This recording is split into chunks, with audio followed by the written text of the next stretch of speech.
మీకు మూవీ లోపల amazing drama unfold అవుద్ది. మన వెంకీ మామ మీరు ఎప్పుడు చూడని రకంగా చూపించడానికి ట్రై చేశాను.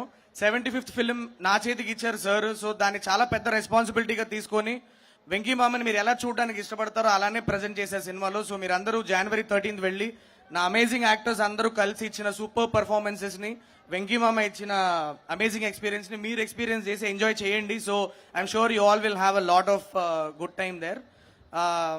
సార్ ఒకటే ఒకటి చెప్తాను sir.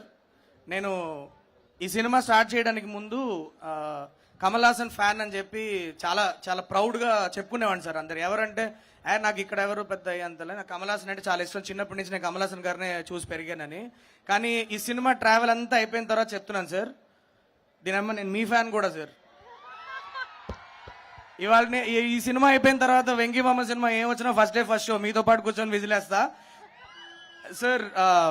I feel so honoured. అంటే మీ ఇన్ని రోజులు నాకు టెన్షన్ రాలేదు, కానీ ఇప్పుడు మీ ఏవి చూసినప్పుడు ఇంత పెద్ద జర్నీలో ఇంత బుడ్డోడికి నాకు మీరు ఒక ఛాన్స్ ఇవ్వాలని మీరు డిసైడ్ చేయడం, నేను దానికి ఒక జస్టిస్ చేశానని నమ్ముతున్నాను. ప్రాణం పెట్టి పనిచేసా. నా టీం అందరం, all the technicians, all the chief technicians, all my actors, మీరు థియేటర్కి వెళ్ళి చూడండి, చూసి మూవీని సెలబ్రేట్ చేసుకోండి. కాకపోతే ఒక చిన్న మ్యాటర్ ఉంది ఇక్కడ. ఒక 5 minutes నాకు మీరు టైం ఇవ్వాలి, ఎందుకంటే this is the stage for me.